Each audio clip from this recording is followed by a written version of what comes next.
Follow the Delaware River south below Philadelphia, into the state that shares its name, past the urban hum of Wilmington, under the final bridge that spans it, over an island of nature and history, to where it widens, and then land on its western shore. You've arrived, and you've discovered Delaware's Bayshore.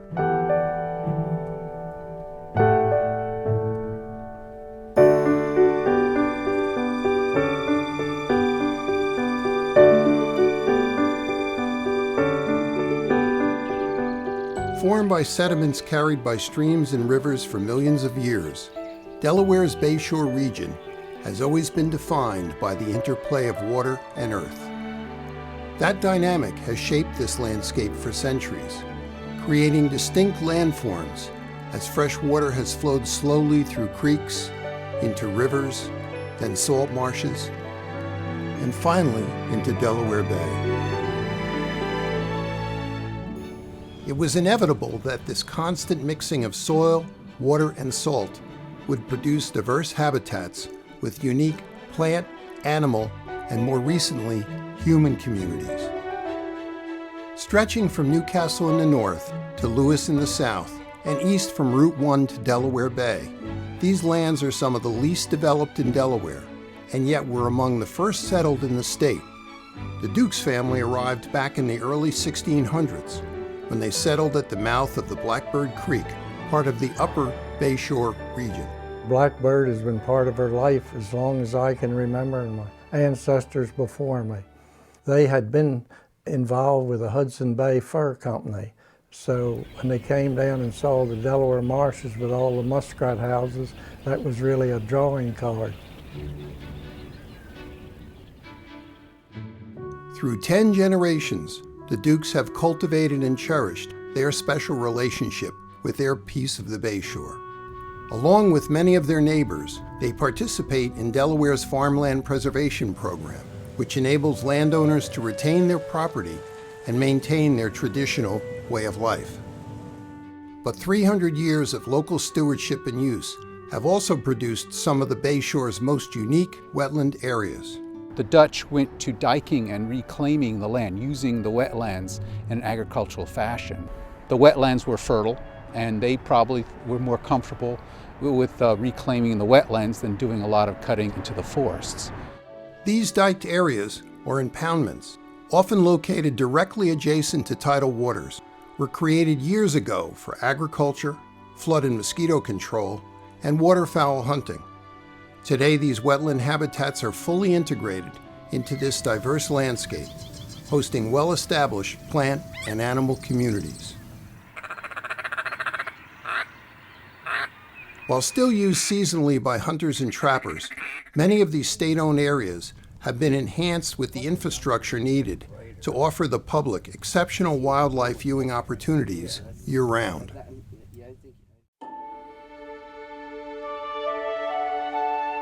Only a short distance inland, the landscape changes dramatically. Open marsh and farmland give way to forested uplands that are home to a completely different mix of plant and animal species. They also contain ancient low-lying depressions that fill with water only during the winter and early spring, forming unique temporary wetlands known as ephemeral or Delmarva pools. There's many different types of Delmarva pools in the Delaware Bayshore.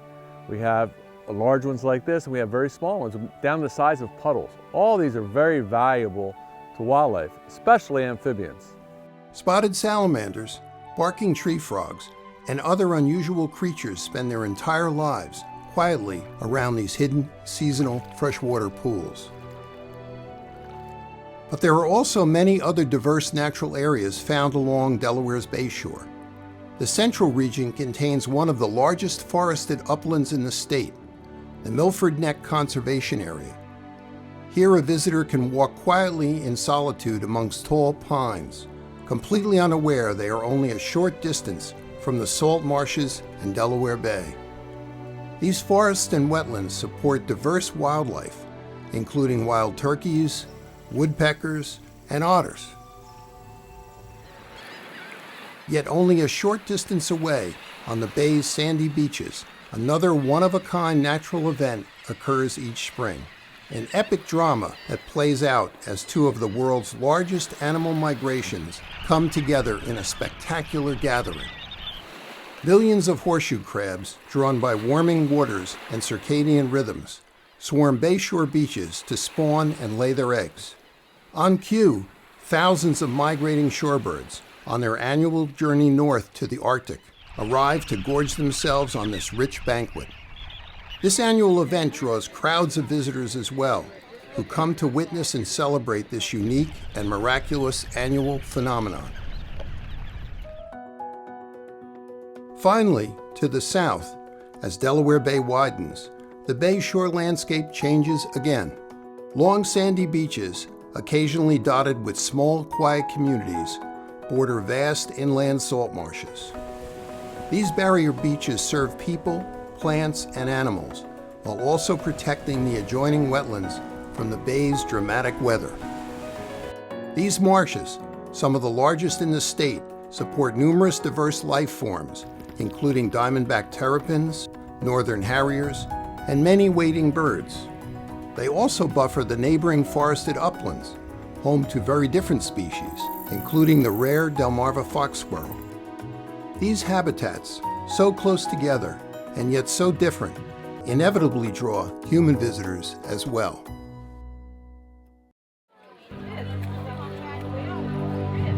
Whether first encountering the bayshore at an annual festival or returning to a familiar quiet spot, human visitors value this landscape for the same reason other species do: its unspoiled vastness.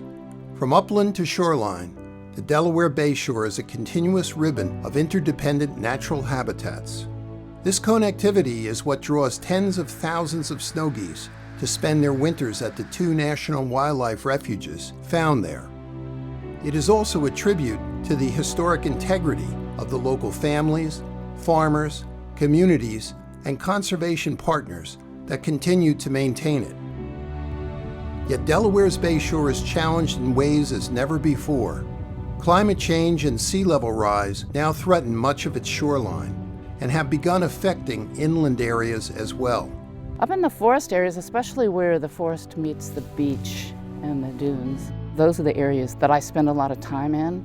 And there's, for one thing, a lot more open water now. A lot more of those marshes have converted to open water as we've had trees dying from the salt intrusion.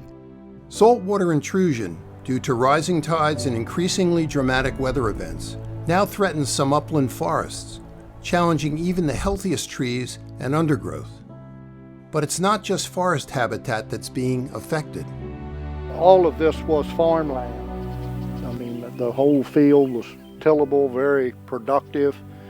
We didn't have the saltwater encroachment problem 50 years ago that is occurring now. At the same time, development is encroaching from the west, marring once scenic vistas, fragmenting habitat, and impacting the Bayshore's traditional ways of life. It was just a country road going from our house to Odessa, and now there are housing developments just left and right. Delaware's open space, farmland preservation, and other government programs have protected some of this remarkable natural landscape. Public-private partnerships have been key to the conservation efforts in the Bayshore. All these efforts have shared similar core objectives: conservation through land acquisition and enhancement of natural resources.